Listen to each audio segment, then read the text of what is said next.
கர்த்தருக்குள் பிரியமான தேவ பிள்ளைகள் அனைவருக்கும் ஆண்டவராய் இயேசு கிறிஸ்து நல்ல நாமத்திலே அன்போடு கூட வாழ்த்துக்களை தெரிவிக்கிறேன்.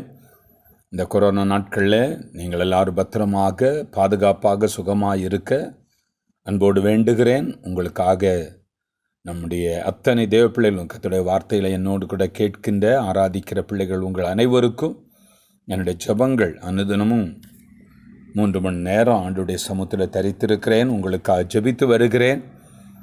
கர்த்தர் உங்களை யாருக்காகிலும் தீங்குகளோ பொல்லாத காரியங்களோ இருக்குமானால் என்னோடு கூட ஃபோனில் தொடர்பு கொள்ளுங்கள்.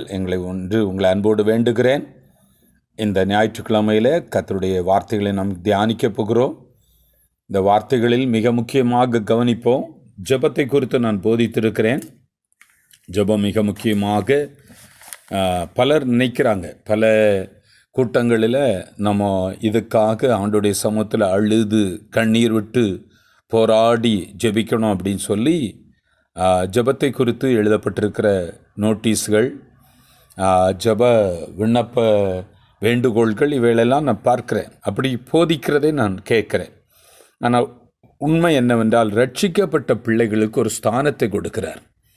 நீங்கள் இழந்து போன ஆளுகையை கர்த்தர் கொடுக்கிறார். ரட்சிக்கப்பட்டு கழுவப்பட்டு மீட்கப்பட்ட உங்களுக்கு இழந்து போன ஆளுகை, இழந்து போன எல்லாவற்றையும் கீழ்ப்படுத்துகிற அந்த அதிகாரம், ஆண்டு கொள்ளுகின்ற அதிகாரம், கட்டுகின்ற அதிகாரம், கட்டவிழ்க்கின்ற அதிகாரம், கட்டளையிடுகின்ற அதிகாரம், அரண்களை நிர்மூலமாக்கின்ற அதிகாரம், உங்களுக்கு தேவையானவர்களை கட்டுகின்ற ஒரு பெரிய பாக்கியத்தை எல்லாம் நம்முடைய வாயின் வார்த்தைகளிலே ஜெபங்களிலே இதை செய்யும்படி ஆண்டவர் வைத்திருக்கிறார்.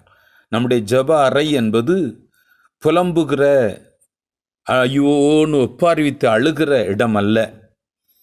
நிறைய இடத்துல பார்த்திங்கன்னா பாஸ்டர்ஸ் வரைக்கும் ஓன்னு ஒப்பாரிவிச்சு அழுகிறத நம்ம பார்க்குறோம். இந்த கொரோனா தொற்றுக்கு அநேகர் ஒப்பாரி வைக்கிறத பார்க்குறோம். மனுஷ உணர்வுகள் பாதிக்கப்படும் போது இப்போ ஒரு சாவு இருக்குது, அல்லது ஒரு கஷ்டம் இருக்குது, ஒரு நஷ்டம் இருக்குன்னா மனுஷ உணர்வை வெளிப்படுத்துறதுக்கு அழுகிறது வழக்கம்தான். அதை ஆண்டவர் விளங்கிக் கொள்வார். ஆனால் ஜெபத்திற்கு அழுகை தான் முக்கியம் என்பது, அழுது கண்ணீர் விட்டு கதறணும் என்பது ரட்சிக்கப்பட்ட பிள்ளைகளுக்கு ஆண்டவர் கொடுக்கல. நீ என்ன செய்யணும், உனக்கு ஒரு ஆண்டவர் அந்த இடத்துல எதை பண்ணுனா நீ அந்த இடத்த நீ ஜெயிப்ப, கொள்ளை நோயை நீ எப்படி தள்ளணும், தள்ளுண்டு போ.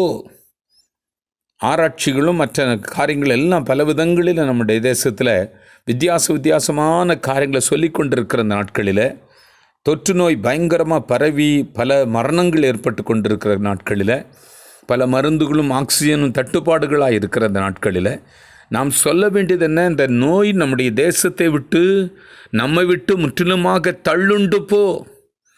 மலையை பார்த்தே, நகராத ஒரு மலையை பார்த்தே தள்ளுண்டு போ சொன்னால் நீ சொன்னபடி ஆக்கும் என்று ஆண்டவர் சொல்லுகிறார். அதுபோல் இந்த நோய் நம்முடைய தேசத்தை விட்டு உலக நாடுகளை விட்டு தள்ளுண்டு போம். கர்த்தர் அதற்கு பரிகாரியாக இருக்கிறார். அவருடைய இரத்தம் அதற்கு சிந்தப்பட்டிருக்கிறது. அந்த இரத்தம் முற்றிலுமாக நோய்க்கிருமிகளை நிர்மூலமாக்க வல்லமுள்ளதாக இருக்குது. எவ்வளோ பெரிய நோய் கிருமிகளாக இருந்தாலும், பல உருமாறி வருகிற நோய்க்கிருமிகளாக இருந்தாலும் அதை நிர்மூலமாக்குகின்ற ஒரு வல்லமை கர்த்தருடைய இரத்தத்திற்கு உண்டு. அது ஜீவனில் ஆண்டவருடைய இரத்தம், நோய்களுக்காக சிந்தப்பட்ட இரத்தம். அது நம்மையும் நம்முடைய குடும்பத்தை பாதுகாப்பது மட்டுமல்ல, நோய்களை நிர்மூலமாக்கும், நோய் கிருமிகளை நிர்மூலமாக்கும், நமக்கு சுகத்தை, பலனை, ஜீவனை, பாதுகாப்பை கொடுக்கும். இதை நம்ம கையில் எடுத்து எப்படி நம்ம ஜெபிக்கணும் என்பதை குறித்து நம்ம எப்படி ஆளுகை செய்யணும், எப்படி ரட்சிக்கப்பட்ட பிள்ளைகள் எப்படி செய்யணும் என்பதை குறித்து போதித்திருக்கிறேன். நீங்கள் நன்றாக கேட்டு அதன்படி ஜெபிக்க கற்றுக்கொள்ளுங்கள். பலமுறை கேளுங்க. ஏன்னா நம்ம வழக்கமாக அழுது ஜெபம் பண்ணுறது தான் கற்றுக்கொண்டு இருக்கிறோம். ரெண்டாவது, அழுகையின் ஜெபந்தான் பிரதானமாக நமக்கு சொல்லப்பட்டிருக்கு. இந்த நாளில் அவருடைய பாதத்தில் விழுந்து அழுவோம், அழுது இல்லை, அது லாஜிக் இல்லை, பைபிள் லாஜிக் அல்ல. பைபிளில் ரட்சிக்கப்பட்டவங்களுக்கு ஒரு ஸ்தானம் இருக்குது. அந்த இடத்துல என்ன செய்யணும்? இப்போது ஒரு பிரைம் மினிஸ்டருக்கு முன்னால் போய் நின்று அவருக்கு கீழே விழுந்து அழுது உருண்டு புரண்டா வெளியே போன்றுவான். அவங்கள வெளியே கையை பிடிச்சி வெளியே தூக்கி விடு, அவங்கள உடனே பிடிச்சி வெளியே கொண்டு போயிடுவாங்க மெய்க்காவலர்கள். அங்கே என்ன போனோம், ஒரு பிரைம் மினிஸ்டர் போனால் லா என்ன, நான் அந்த கேட்குற என்னுடைய விண்ணப்பத்திற்கு நான் பதில் பெறுவதற்கு என்ன தகுதி உடையவன், எனக்கு என்ன லா சொல்லுது, நீங்கள் என்ன சொல்லியிருக்கீங்க, பைபிளில் எனக்கு எதை சொல்லியிருக்கீங்க, பதிலாக எனக்கு என்ன சொல்லியிருக்கீங்க என்று நம்ம ஒரு பிரைம் மினிஸ்டர்கிட்ட என்ன லா இருக்குதோ, நமக்கு இருக்கக்கூடிய சட்டத்திட்டத்தினுடைய காரியங்களை எடுத்து சொல்லி நான் அதற்கு தகுதியானவன், எங்கள் தேசம் எங்கள் ஊர் தகுதியானது என்று கேட்கிறதற்கு உரிமை இருக்கிறது.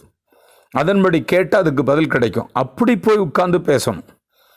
அவருக்கு காலடியில் அவருக்கு டேபிளுக்கு பக்கத்தில் போய் உருண்டு அருளுது அப்படி இருக்கிறது அது ஒரு லாஜிக் இல்லை. அதுபோல் ஆண்டவருக்கு முன்னால் போகிறவங்க பைபிளில் ஆண்டவர் எல்லாவற்றையும் செய்து நிறைவேற்றி விட்டார். நீ என்ன பண்ணணும், பைபிளில் நான் அதுக்கு பரிகாரமாக என்னென்ன பதில் கொடுத்துருக்கிறேன், அந்த ஸ்தானத்தில் நீ நின்று, ரட்சிக்கப்பட்ட நீ மீட்கப்பட்ட நின்று வசனத்தை எடுத்து நீ எப்படி கையாளணும், விசுவாசத்தோடு எப்படி சொல்லணும், அந்த பேர்ந்து போன்னு சொல்லணும், அதை பற்றியெல்லாம் நம்ம அறிந்து கொள்வது மிக முக்கியம். இன்றைக்கும் ஜபத்தை குறித்து ஒரு போதனை உங்களுக்கு இந்த ஜபத்தில் கற்றுக் கொடுத்துக்கிறேன். இதை நீங்கள் கேட்டு பயன்பெறுங்கள். பலமுறை கேட்டு இதை எப்படி பண்ணணும்னு சொல்லி நீங்கள் செய்து பாருங்கள். அநேக பதில்களை நான் பார்க்கிறேன். அதுபோல் உங்களுக்கும் நல்ல பதில்கள் கிடைக்கும்.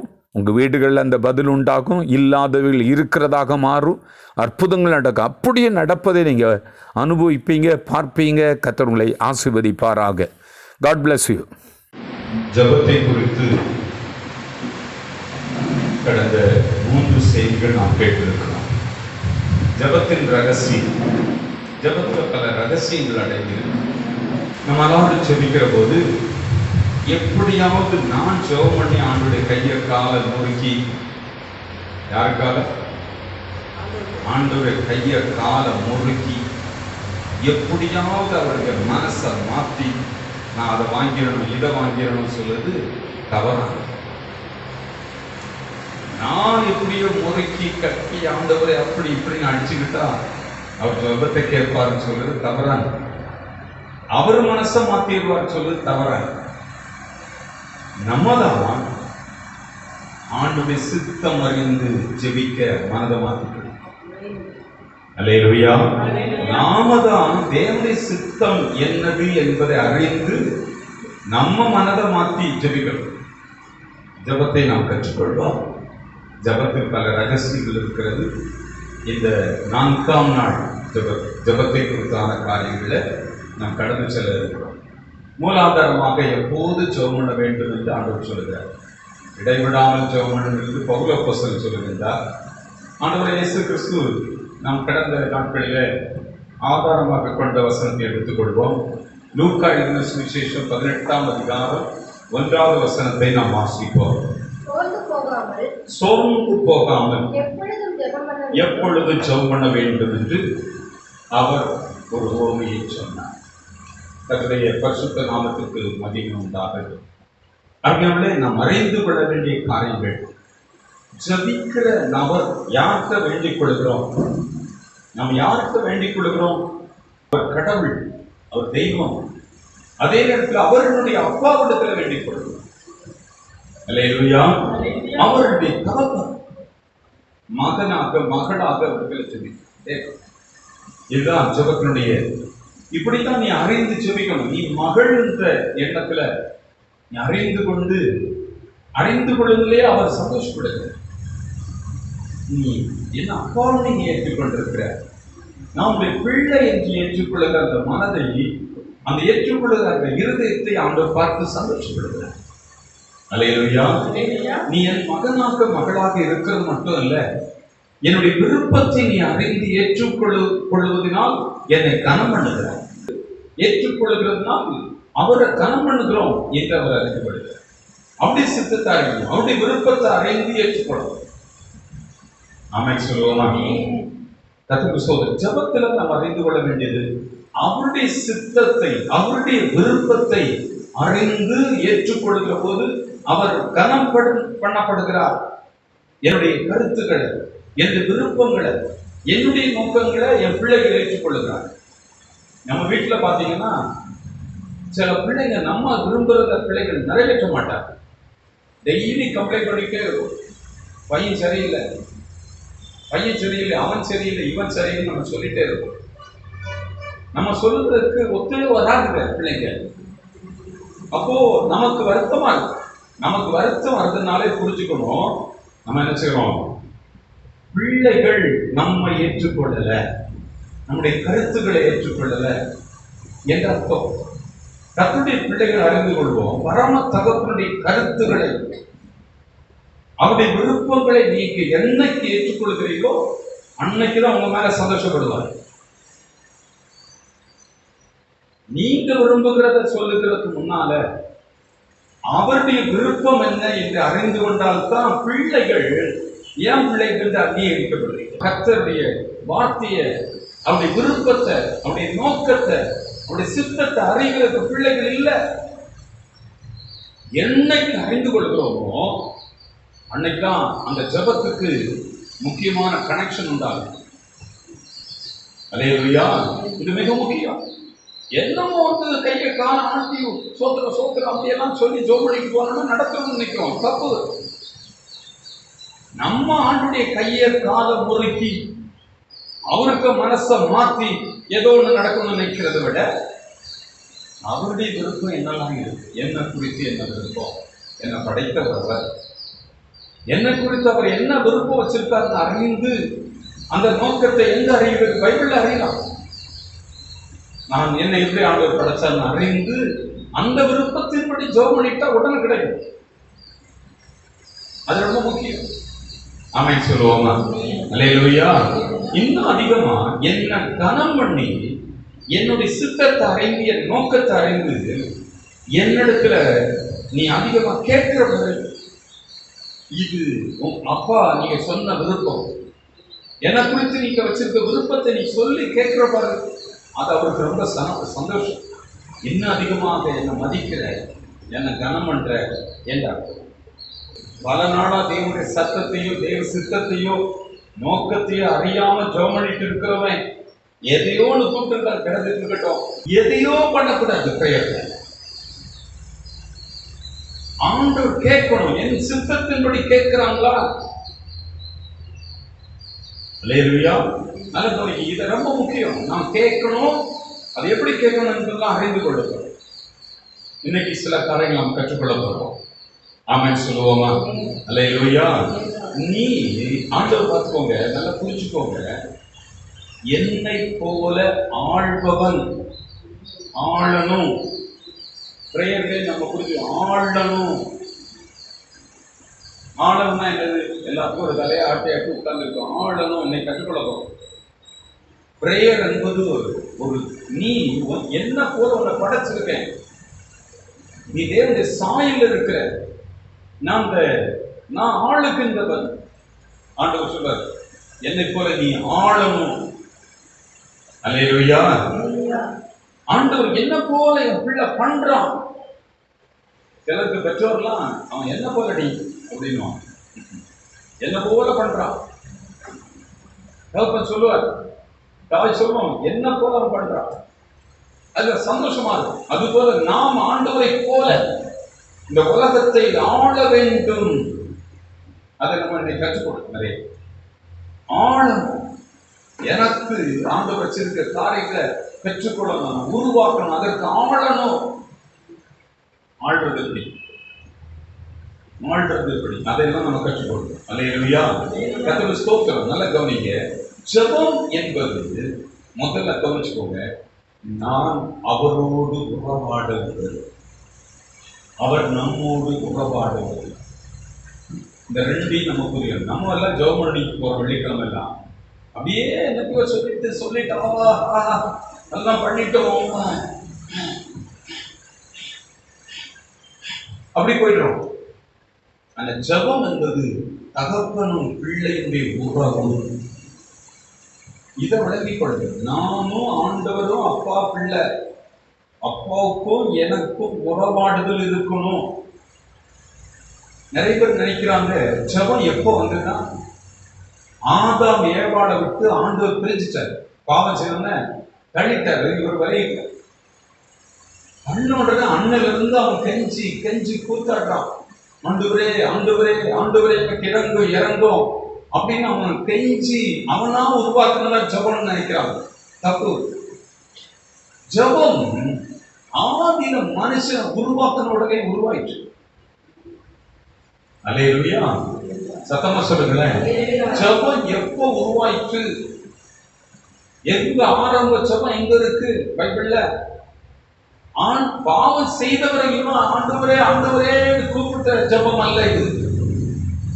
ஜெபம் ஜபிக்க வைக்கிறதே கர்த்தர் தான்.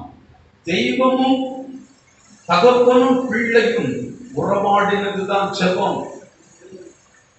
அல்லேலூயா. ஆண்டவருடைய சித்தத்தை அறிந்துட்டீங்கன்னா அவர் உங்கள்கிட்ட பேசுறாரு. நீங்க அதை கேட்டு அதுக்கு பதிலாக நீங்க என்னென்ன பண்றீங்களோ அது ஜெபம். நம்ம போட்டு அவரை மனசை மாத்திர ஜெபம் பண்ணக்கூடாது. நம்மளுடைய சித்தத்தை அறிந்து மனதை மாற்றணும். அல்லேலூயா. கர்த்தருக்கு ஸ்தோத்திரம் உண்டாகட்டும். ஆதியாகமத்தின் புத்தகத்துல பாருங்க, 2ஆம் அதிகாரம் 15வது வசனத்தை வாசிப்போம். தேவனாகிய கர்த்தர் மனுஷனை ஏதேன் தோட்டத்தில் அழைத்துக் கொண்டு வந்து, முதல்ல அழைச்சிட்டார், வா பேசுறார். ஆண்டவர் பேசுகிறார், வா அழைத்து கொண்டு வந்து கூட்டி போறாரு. போலாம் வா, நான் ஒரு இடத்துக்கு கூட்டி போறேன். அன்னைக்கு ஆண்டவர் பேசுகிறார். அன்னைக்கு பேச ஆரம்பிச்சு இவன் உடனே சரின்னு ஒத்துக்கிட்டு போறான் பாருங்க. அன்னைக்கே ஜெபம் ஆரம்பித்து விட்டது. மனுஷனை சிருஷ்டித்து மனுஷனை வா என்று அழைத்து கொண்டு போகிறார். அன்னைக்கே கர்த்தர் மனுஷனோடு இடைபட ஆரம்பித்து விட்டார், உறவாட ஆரம்பித்து விட்டார். அன்னைக்கே ஜெபம் ஆரம்பிச்சிச்சு. அல்லேலூயா. தோட்டத்துல கொண்டு உட்கார வச்சு, அப்ப பிரேயர் எங்க ஆரம்பிச்சு? ஆதியில ஆரம்பிச்சுட்டு கர்த்தர் மனுஷனோடு பேசுகிறார், மனுஷனுக்கு பதில் கொடுக்கிறான். 16ஆம் வசனத்துல பாருங்க, 15 வாசிங்க.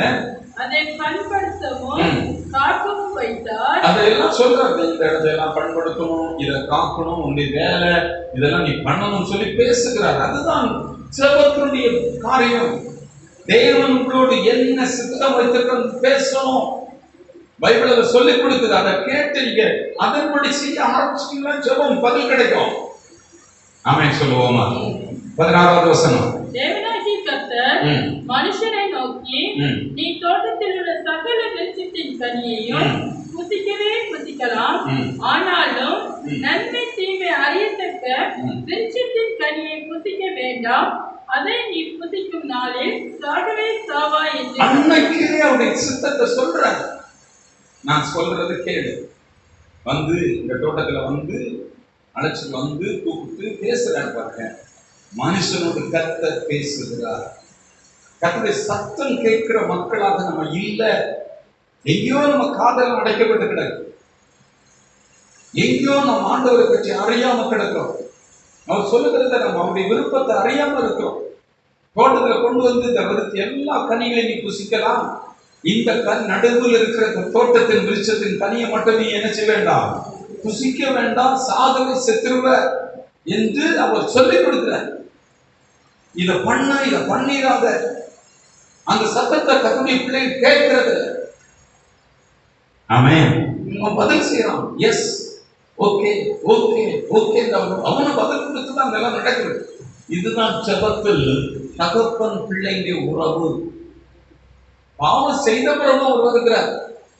தோட்டத்துல குளிர்ச்சியான வேலை தோட்டத்தில் உலாவுகிற தேவனை கர்த்தர் ஆதாமேன்னு கூப்பிடுறாரு. நல்ல கவனிக்க, ஆண்டவர் பேசுகிற தெய்வம் நம்முடைய தெய்வம், சைலண்டான தெய்வம் அல்ல. இதை நம்ம விளங்கி கொண்டு அவருடைய மனதுக்குள்ள என்னெல்லாம் இருக்கு. அவர் நம்ம படைச்சது அவர் தான். என்னை குறித்து தேவன் என்ன வைத்திருக்கிறார் என்பதை நீ அறிந்து கொள்வது, தேவ சித்தத்தை அறிந்து கொள்கிறீர்கள். அல்லேலூயா. கர்த்தருக்கு ஸ்தோத்திரம். தேவனுடைய நோக்கம் என்னவென்று அறிகிறது. முதல்ல தேவனோடு உறவாடி அவரை பற்றி அறிந்து கொள்ளுதல். அதனாலதான் அவர் ஆவியான தெய்வம், நம்மையும் ஆவியில படைக்கிறார். இப்ப மிருகத்தோட நம்ம பேசினா புரியுமா? மிருகத்துக்கு மிருகம் பேசுறது யாருக்க புரியுதா? கடவுளும் மனுஷனும் பேசுவது புரிய வேண்டும் என்று நம்மையும் ஆவியாக படைத்திருக்கிறார். கவனிக்கிறீங்களா? அவருக்கு தெய்வம் ஆவியாக இருக்கிறார், தேவன். அவருடைய பிள்ளையும் ஆவியாக இருக்கிறோம். நம்ம எல்லாரும் ஆவியாக இருக்கிறோம். பூமியில வாழ்றதுக்காக நமக்கு சரீரம் கொடுக்கப்பட்டிருக்கு. பூமியில வாழுகிறதுக்காக மட்டும்தான் அந்த சரீரம். இந்த சரீரம் பூமியிலிருந்து இந்த ஆவி வெளியே போயிட்டுனா சரீரத்துக்கு வேலை கிடையாது. ஆவி கட்டடத்துல போகும். அல்லேலூயா. இதை நீங்க விளங்கி செபிக்கப்படணும். நானும் ஆவியாக இருக்கிறேன். பூமியில வாழுகிறதுக்காக தான் எனக்கு சரீரம் கொடுக்கப்பட்டிருக்கு. பூமியில மட்டும்தான் அந்த சரீரம் இருக்கும், வேற எந்த சரீரம் போக முடியாது. பூமியில வாழுகிற ஆவியா இருந்தா ஒருத்தர் பார்க்க முடியும். ஏன் இந்த சரீரத்தை கொடுக்கிறாருன்றதெல்லாம் நம்ம அறிந்து கொள்ளணும். நம்ம அறியணும். நம்ம எதையோ அறிஞ்சிருப்போம். இதெல்லாம் அறிஞ்சிருந்தா ரொம்ப அற்புதமான வாழ்க்கையாக நம்முடைய வாழ்க்கை மாறிடும். நாம சொல்லுவோம், சொல்லிக் கொடுக்காத பகுதிகள் இதெல்லாம், நம்ம புரியாத பகுதிகள். இதை நீங்க விளங்கிக் கொள்ளுங்க, ரொம்ப முக்கியம். நானும் ஆவியாக இருக்கிறேன். இந்த பூமியில நான் வாழணும். இந்த சரீரத்தில் இருந்தால்தான் அந்த பூமியில வாழ முடியும், வேற எதிரையும் வாழ முடியாது. அதற்கு தேவன் ஒரு சரீரத்தை உண்டு பண்ணுகிறார். இந்த பூமியில சரீரத்தோடு வாழ்வதற்கு ஒரு நோக்கத்தோடு என்னை படைத்து இந்த சரீரத்தை கொடுத்து, நீ ஒரு கடமை இருக்கு எனக்கு இந்த பூமியில, நீ நிறைவேற்ற வேண்டிய சில காரியங்கள் இருக்கு. அதுக்காக உன்னை படைச்சு சரீரத்தோடு நான் பூமியில வச்சிருக்கேன். இதை நீங்கள் அறிய வேண்டும். ஆமென் சொல்லுவோமா? அல்லேலூயா. அதை அறிந்து பூமியில அந்த அவருடைய நோக்கங்களை, அவர் பூமியில வச்சிருக்க வேலைகளை, அவர் வச்சிருக்க காரியங்களை நீங்க நிறைவேற்ற வேண்டும். நம்ம அப்படி இல்லை. நம்ம கோணலும் மாறுபாடுமா இருக்கிறோம். நல்ல கவனிக்கிறீங்க. தேவன் ஆவியா இருக்கிறார், என்னை ஆவியாக படைத்திருக்கிறார். ஆவியில தான் நான் இருக்கிறேன். ஆவியில இருந்துட்டு இந்த கூடாரத்தை, அவர் மாம்ச கூடாரத்தை எனக்கு உண்டு பண்ணி பூமியில நிக்க வைக்கிறார். நீ என்ன செய்யணும்? நான் பரலோகத்துல ஆளுகிறேன், நீ பூலோகத்துல ஆவியாக இருக்கிற நீ என்னுடைய சித்தத்தை அறிந்து இந்த பூமியில சில வேலை செய்ய வேண்டியிருக்கு. அதுக்காக அவனை படைச்சிருக்கேன். சில வேலை ஒரு பெண்களாக ஸ்திரீகளாக கூடியிருக்கிறோம். உங்களுக்கு உங்க மேல தேவன் ஒரு நோக்கம் வச்சிருக்கிறார். அந்த திட்டம், அந்த சித்தம் என்ன என்று அறிந்து நீங்க செயல்படணும். அதுக்காக உங்களை படைச்சிருக்காரு. அதுக்குதான் அந்த மாம்சம், அதுக்காக அந்த ஆவி. அல்லேலூயா. கர்த்தருக்கு ஸ்தோத்திரம் உண்டாகட்டும். பாருங்க, வாசிப்போம். ஆதியாகமத்தின் புஸ்தகம் 1ஆம் அதிகாரம் 28வது வசனத்தை நாம் வாசிப்போம். பின்பு தேவன் அவர்களை நோக்கி, நீங்கள் பலுகி பெருகி பூமியை நிரப்பி அதை பூமியை நிரப்பி என்ன சொன்ன, அதை கீழ்ப்படுத்த வேண்டும். கீழ்ப்படுத்தி சமுத்திரத்தின் மச்சங்களையும் ஆகாயத்து பறவைகளையும் பூமியின் மேல் நடமாடுகிற சகல ஜீவ ஜந்துக்களையும் ஆண்டு கொள்ளுங்கள் என்று சொல்லி. கவனிக்கிறீங்களா? பிரசங்கம் யாரையா தெரியுது? முதல்ல நம்ம என்னன்னா, வந்த உடனே கையை கால ஆட்டி கொஞ்ச நேரம் ஜெபம் பண்ணணும், எல்லாம் நடந்துடும் வர்றோம் ஜெபத்துக்கு. ஆனா பைபிள் என்ன சொல்லுதுன்னா, நீ இந்த எல்லாவற்றையும் கீழ்ப்படுத்தணும், உன் காலு கீழே கொண்டு வரணும். ஜெபம் பண்ணி அப்படி இப்படி பண்ணி எல்லாம் முடிச்சுட்டு அதெல்லாம் நடந்துரும் அப்படின்னு சொல்லிட்டு நம்ம வந்துட்டு இருக்கோம் பிரேயருக்கு. கர்த்தருடைய பிள்ளையை குறித்து தேவனுடைய திட்டம் என்னன்னா, நீ எல்லாவற்றையும் கீழ்ப்படுத்தணும். கீழ்ப்படுத்தி நீ அவைகளை ஆண்டு கொள்ள வேண்டும். அந்த மனநிலை உங்களுக்கு இருக்கணும். முதல்ல அது தேவை. பிரேயருக்கு முன்னாடி நான் இந்த பூமியில வாழ்வதற்கு, வெற்றி அடைவதற்கு தேவன் எனக்கு ஒரு வெற்றியுள்ள ஒரு வாழ்க்கையை நியமித்திருக்கிறார். அந்த வாழ்க்கை வெற்றியுள்ள வாழ்க்கை. அதை பெற்றுக் கொள்வதற்கு நான் என்ன செய்யணும்னா, கீழ்ப்படுத்தணும். எனக்கு ஒரு வேலை இருக்கு, டியூட்டி இருக்கு. பூமியில் உள்ள எல்லாவற்றையும் கீழ்ப்படுத்தணும். கீழ்ப்படுத்துகிற மனதை நமக்கு வரல. ஜெபத்துல எது இருக்கணும்னா கீழ்ப்படுத்தணும். முதல்ல கீழ்ப்படுத்துகிற மனது. அல்லேலூயா. கர்த்தருடைய பிள்ளை, ரட்சிக்கப்பட்ட பிள்ளை பூமியில இருக்கிற எல்லாவற்றையும் நம்ம காலடிக்கு கொண்டுறோம். அந்த மனது நமக்கு எப்ப வருதோ அன்னைக்கு ஜெயம் எடுக்க ஆரம்பிக்கிறோம். சும்மா கிடந்து ஐயோ ஐயோ பரிதாபமான கூத்தாடுறது, ஜெபம் பண்றதெல்லாம் நிறுத்தணும். ஆமென். ஆதியில தேவன் படைத்த நோக்கத்தை நம்ம புரிந்து கொள்வோம்.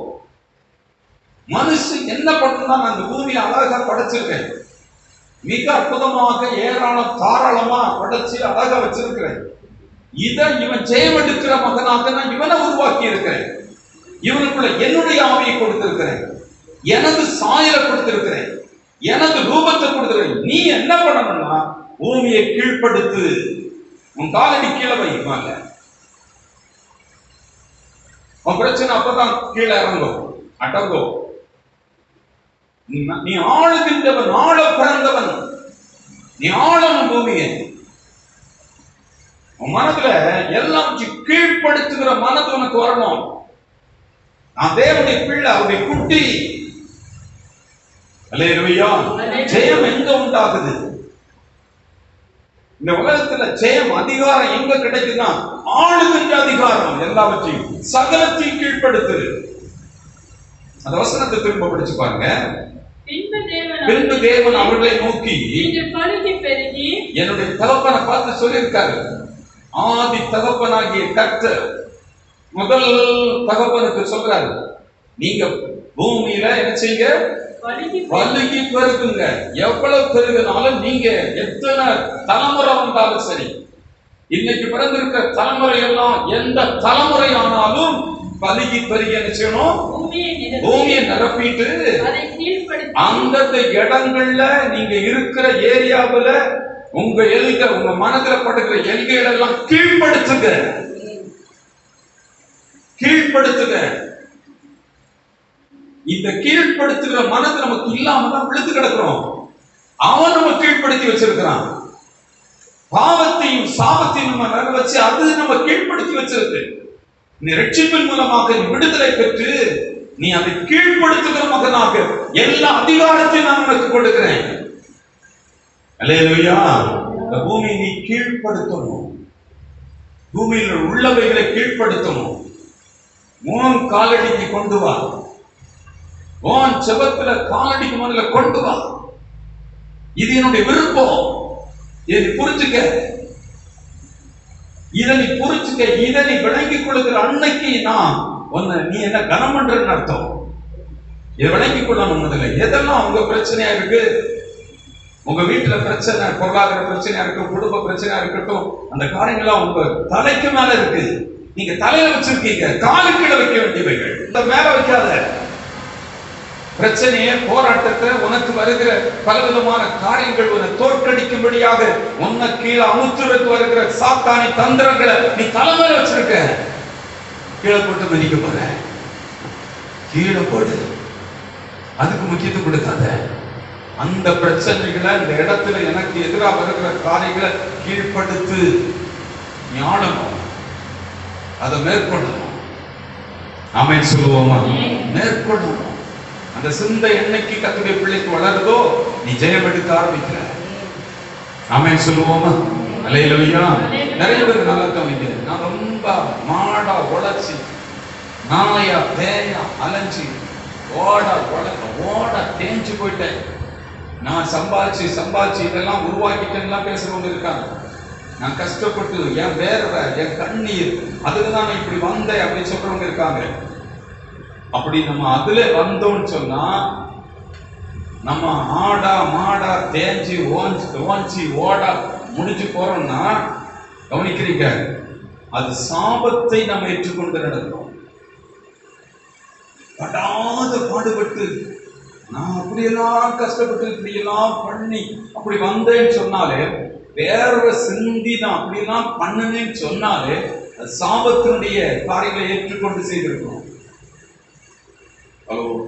வேர்வை சிந்துகிறது சாபத்துல வந்தது, அதை ஏற்றுக்கொண்டு அதுக்கு நல்ல அடிமாடா வேலை செய்திருக்கோம். சாபத்தை ஏற்றுக்கொண்டு இருக்கிறோம். கர்த்தருடைய பிள்ளை ஆளுகின்றதை நீ கற்றுக்கொண்டால் நீ ஆடா மாடா வேலை செய்யாதா. ஆமென் சொல்லுவோமா? அல்லேலூயா. கர்த்தருக்கு ஸ்தோத்திரம். நான் ஓடி உழைச்சது அப்படி இல்லை, நான் அப்படி பண்ணேன் இப்படி பண்ணேன் அப்படின்னு சொன்னாலே அது பிசாசுடைய சாபத்தினுடைய ஒரு பகுதியை நான் ஏற்றுக்கொண்டு நடந்திருக்கேன். சில முன்னேற்றம் வந்திருக்கலாம், ஆனா சாபங்களோட இணைந்து வாழ்ந்திருக்கிறேன், அதை அங்கீகரித்திருக்கிறேன். ஆமென் சொல்லுவோமா? இப்ப கர்த்தருடைய வார்த்தையை நம்ம கவனிக்கணும். ரொம்ப கொஞ்ச நேரம் உட்கார்ந்து யோசிக்கணும். நான் ஆள வேண்டியவன், ஆண்டால் எனக்கு வேலை எல்லாம் சுலபமாயிரும். கவனிக்கிறீங்க? நான் அந்த பாடுபட வேண்டிய அவசியம் இருக்காது, சுலபமாகும். ஒருவேளை 4 தடவை போட்டு இழுத்து அடிச்சு அதை பண்ணி இதை பண்ணி ஆர்டர் கிடைக்காம அப்படி போய் இப்படி போய் எல்லாம் பண்றது அலக்கழிப்பெல்லாம் போயிரும். ஆள நீ தெரிந்தால், அல்லேலூயா. ஆழமும் நீ சாயல படைக்கப்பட்ட பிள்ளை, ரூபத்துல படைக்க அவருடைய ஆவி உனக்குள்ள இருக்கு. அவரை போன்று நீ படைக்கப்பட்டிருக்கிறாய். அவர் தெய்வம், அவருடைய குட்டிகள் நம்ம ஆழம். நமக்கு ஒரு ஏரியா ஆளப்பட வேண்டியிருக்கு. அவருடைய சித்தத்தை உலகத்துல நான் நிறைவேற்ற வேண்டியிருக்கிறது. அவருடைய வேலையை நான் இந்த உலகத்துல செய்ய வேண்டியிருக்கிறது. அல்லேலூயா. அவருடைய சித்தம் அப்படி வேலை சொன்ன உடனே ஊழித்து போறது நினைச்சாங்க. இந்த உலகத்தை குறித்து தேவன் ஒரு திட்டம் வச்சிருக்காரு, சித்தம் வச்சிருக்காரு. இதை படிச்சு மனுஷன் தான் இதை அழகாக அற்புதமா மாற்றணும், இதை ஆண்டு கொள்ளணும், இதை ஆண்டு இதை உருவாக்கி நல்ல நிலைமைக்கு கொண்டு வரணும். அல்லேலூயா. இத ரொம்ப முக்கியமா கவனிச்சிடுங்க, ரொம்ப முக்கியமா கவனிச்சு. இதுல நம்ம செய்ய வேண்டிய கடமை இருக்கு, தேவன் விரும்புகிற கடமை. அதை செய்துட்டு அதை குறிச்சிட்டு செய்தோம்னா நம்ம வேலையை லகுவாயிருக்கும். இவ்வளவு தத்தளிக்க மாட்டோம். எல்லாருக்கும் ஒரு வேலை இருக்கு. அந்த வேலையை லகுவாக்குறது எப்படி? இந்த வேலை நான் ஏன் தலைமையில வச்சுட்டு இவ்வளவு போராடுறேன், கண்ணீர் விடுறேன், எனக்கு இது எப்படியா ஜெபம் பண்ணுங்க. இல்ல, நீ புரியல தேவ சித்தத்தை. உன் மேல தேவன் வச்சிருக்க நோக்கத்தை நீ அறியாம தான் தத்தளிக்கிற. ஹலோ, எவ்வளவு பிரச்சனையோட போராடுறோம்னா நான் இன்னும் நீ தேவ திட்டத்தை நீ அறியாம போராடிட்டு இருக்கிறாய் என்று ஆண்டவர் வியப்பாகப்படுகிறார், உனக்கு குறித்து ஆச்சரியப்படுகிறார். நீ இன்னும் புரிஞ்சுக்கிடல. நாம் ஏன் இவ்வளவு தத்தளிக்கிற இந்த உலகத்துல ரட்சிக்கப்பட்ட பிள்ளைகள் ஏன் உங்களுடைய காரியங்கள் லகுவாக்கப்படல, ஏன் உங்க காரியங்கள ஜெயம் வரல அப்படின்னா தேவ சித்தத்தை விளங்கிக் கொள்ளல. நீங்க ஆளுகின்ற பிள்ளையாக மாறல. ஆண்டு கொண்டால் இந்த ஊர் உங்களுக்கு அடங்கும். வீட்டுல எல்லா கொந்தளிப்பு அடங்கிடும். புருஷனுடைய கொந்தளிப்பு அடங்குறது பாஸ்டர் ஜபத்துல, உங்க ஜபத்துல. அல்லேலூயா. கர்த்தருக்கு ஸ்தோத்திரம். இதை என்னைக்கு கற்றுக்கொள்வீங்களோ அன்னைக்கு உங்க வேலை பெரிய பாரமா இருக்காது. கஷ்டப்பட்டு அப்படி பண்றேன் இல்லை, லகுவாக எல்லாருடைய ஊழியங்கள் லகுவாக மாறும். அதை கீழ்ப்படுத்து, அதை ஆண்டுகொள். அவர் சொல்ற ஆளு என்று சொல்றது உனக்கு கொடுக்கிற நீ ஆளு. நீ அதை கீழ்ப்படுத்தி ஆண்டு கொள் என்று சொல்வது உனக்கு கொடுக்கிற அதிகாரம். 2 ஆண்டு கொடுக்கிற ஒரு மனுஷன் 2 உனக்கு கொடுக்கப்படுது. ரட்சிப்பின் மூலமா அது கிடைக்குது. நான் ஆளும், எனக்கு இந்த இடம் இப்படி இருக்குன்னா அந்த இடத்துல கட்டப்படணும்னா இந்த இடம் ஆளப்படணும், என்னுடைய ஆளுகையில வரணும். கவனிக்கிறீங்களா? இடமே இல்லை, சொந்த இடமே இல்லை. எனக்கு ஒரு இடத்துக்கு நான் ஜெபித்து ஆளுகை செய்ய வேண்டியிருக்கு. பூமியை கீழ்ப்படுத்தணும், என்னுடைய ரேட்டை கீழ்ப்படுத்தணும், அதனுடைய பொருளாதாரத்தை கீழ்ப்படுத்தணும். இந்த பூமியில் இருக்கிற பல காரியங்கள் எனக்கு சாத்தியம் இல்லாதவன் என் காலடிக்கு கொண்டு வரணும். ஐயோ, அவ்வளவு பணத்தை நான் என்ன பண்றேன், அவ்வளோ வியாபாரத்துக்கு என்ன பண்றேன், அவ்வளோ தொழிலுக்கு என்ன பண்ணுவேன், பாஸ்டர் எதிர்பார்க்கிறெல்லாம் எப்படி பண்ணுவேன்.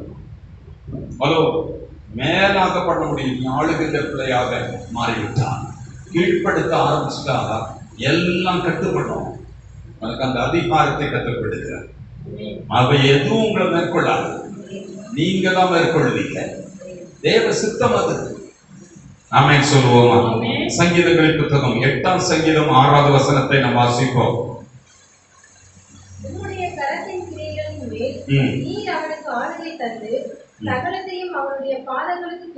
நல்லா கவனிச்சுட்டீங்களா? உம்முடைய கிரியைகளின் மேல் நீர் அவனுக்கு ஆளுகை தந்து, கரத்துல அவர் செய்த கிரியை தான் அவ்வளவும். இதுக்கு மேல உங்களுக்கு என்ன தருகிறாரா? ஆளுகை. ஆளணும். ஆளாத வீட்டுல கண்ணீர் தான், புலம்பல் தான். ஆளுகை இல்லைன்னா ஜெயம் இருக்காது. நீ ஆளணும். உம்முடைய கிரியைகளின் மேல் நீர் அவனுக்கு ஆளுகை தந்து சகலத்தையும் அவனுடைய பாதங்களுக்கு கீழ்ப்படுத்தி இருக்கிறார். எல்லாவற்றையும் கர்த்தர் கீழ்ப்படுத்தி இருக்கிறார். அதிகாரங்களை கீழ்ப்படுத்தி இருக்கிறார். தேசத்தின் அனைத்து காரியங்களும் உன் காலடிக்கு கீழே கீழ்ப்படுத்தி இருக்கிறார். நீ ஆளு கர்த்தருடைய பிள்ளையே. அதிகாரம். ஆமென் சொல்லுவோமா? அல்லேலூயா. அது ஊழியமா இருக்கட்டும், அது குடும்பமா இருக்கட்டும், அது தொழிலாக இருக்கட்டும், எந்த காரியமா இருக்கட்டும், உங்களுக்கு அனுகூலம் ஆகணும்னா என்னைக்கு நீ ஆளுகின்ற அதிகாரம் உடையவர்களாக ஆண்டவர் என்ன வச்சிருக்காரு. எனக்கு அந்த அதிகாரத்தை கொடுத்திருக்காரு. நான் இதை ஆள வேண்டிய இடம், இது ஆள வேண்டிய இடம். இதை நான் கீழ்ப்படுத்த வேண்டிய இடம். இதை புரியணும். முதல்ல ஜெபிக்கிறதுக்கு முன்னால கவனிங்க. இதை நான் கீழ்ப்படுத்தும்படியாக கர்த்தர் கிருபையோடு என்னை படைத்து இருக்கிறார். எவ்வளவு பெரிய இடமா இருக்கட்டும், எவ்வளவு பெரிய அதிகாரமா இருக்கட்டும், எவ்வளவு பெரிய காரியமா இருக்கட்டும், எவ்வளவு பெரிய எதிர்ப்பாக இருக்கட்டும், எவ்வளவு பெரிய வறுமையாக இருக்கட்டும், எவ்வளவு பெரிய ஒழுங்குமையா இருக்கட்டும், அனைத்தை கீழ்ப்படுத்த வேண்டும். எண்ணத்துல முதல்ல, மனசுல முதல்ல, இருதயத்துல முதல்ல இவைகளை நான் ஆள வேண்டும், இதை நான் கீழ்ப்படுத்த வேண்டும். இது இருதயத்துல வரணுமா? இல்ல, ஒரு குடும்பத்துல வெற்றி உள்ள ஒரு வாழ்க்கை வாழ முடியும்னா இதெல்லாம் ஆளும்படி கர்த்தர் படைத்திருக்கிறார். ரட்சிப்பர் அதை சொல்லுது. இதை ஆண்டு கொள்ளணும், இதை கீழ்ப்படுத்தி இந்த பிரச்சனையை கீழ்ப்படுத்தணும், இந்த இல்லாமையை கீழ்ப்படுத்தணும், இந்த தரித்திரத்தை கீழ்ப்படுத்தணும், இந்த வியாதியை கீழ்ப்படுத்த வேண்டும், இந்த போராட்டங்களை கீழ்ப்படுத்த வேண்டும். அல்லேலூயா. இருதயத்தில் அது வரணும். முதல்ல புருஷன் ஆடுகிறார் அப்படின்னா அதை கீழ்ப்படுத்தணும். அந்த அதிகாரங்களை, அந்த பிசாசின் வல்லமை குடும்பத்துல சமாதானமற்ற ஒரு சூழலை உருவாக்குகிறால் அதை கடிந்து கீழ்ப்படுத்த வேண்டும். காலடி போட்டுறோம். அந்த ஆடுது, இந்த ஆட்டத்தை அவர் கட்டுக்கட்டிடும். ஆமென் சொல்லுவோமா? அல்லேலூயா. இதை நான் புரிந்து கொள்வோம். கர்த்தருடைய நாமத்திற்கு மகிமை உண்டாகட்டும். மனுஷனுக்கு பிரச்சனை என்னன்னா, சகலத்தின் மேல அவர் ஆளுகை தந்திருக்கிறாரு. இவன் எல்லாத்தையும் பாதங்களுக்கு கீழே வைக்க வேண்டியதெல்லாம் தலைக்கு மேல வச்சுட்டு ஒப்பாரி வச்சு நடக்கும். இதெல்லாம் கீழே காலடிக்கு கொண்டு வரணும். உங்க கர்த்தருடைய பிள்ளைக்கு இந்த மனநிலை எப்ப வருதோ நீ ஆண்டு கொள்ள ஆரம்பிச்சுடுற. அந்த ஒரு ஜெயம் வரும். இத்தனை ஆண்டுகளாக செபித்து பதில் கிடைக்க அத்தனை உனக்கு தோன்ற ஆரம்பிக்கும். வேலை குறித்து போதிக்க ஆரம்பிச்சு இன்னைக்கு நிறைய பேர் நம்ம பிரேயருக்கு ஏன் இல்லை அப்படின்னு பாத்தீங்கன்னா, நிறைய பேர் வேலை போடிட்டு. அல்லேலூயா.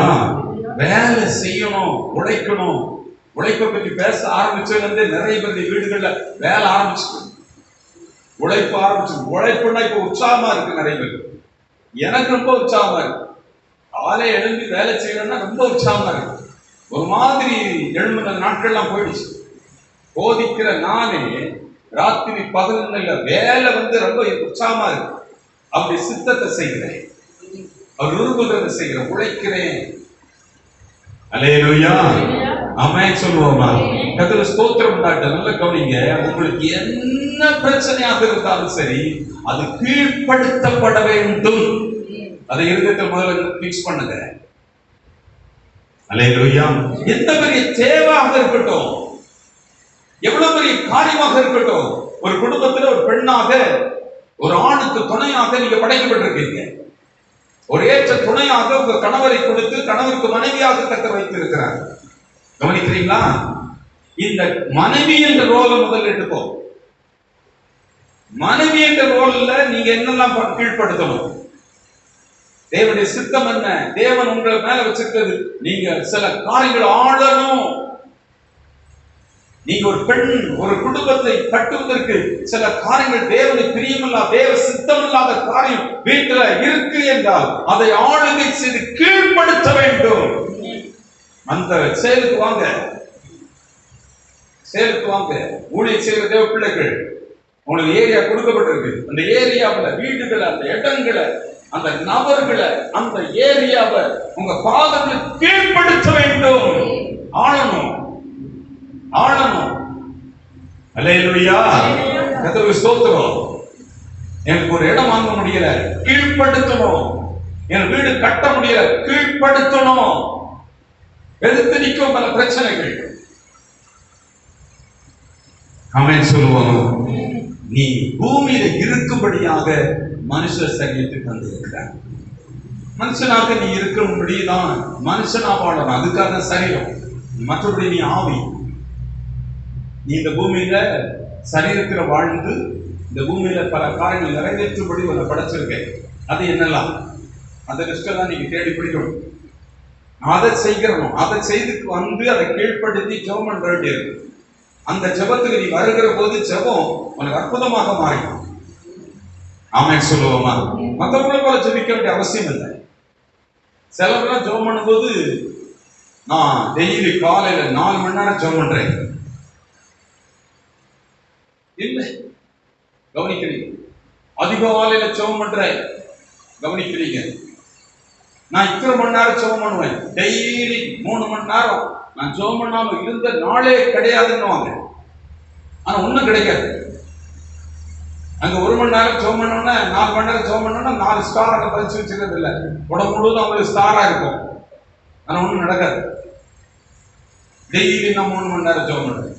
3 மணி நேரம் ஜெபம் பண்றது இல்ல, முட்டியை தேய்க்கிறது இல்ல முக்கியம். உனக்குள்ள என்ன சிந்தை இருக்கிறது என்பது ரொம்ப முக்கியம். என்ன நோக்கம் இருக்கிறது என்பது முக்கியம். அதை வச்சு ஜெபம் பண்றேன்னா தேவன் மகிமைப்படுகிறார். தேவன் உடனே காரியங்களை நிறைவேற்றுகிறார். அல்லேலூயா. நிறைய முட்டி காய்ச்சிருந்தா நல்ல ஜெபம் பண்றோம்.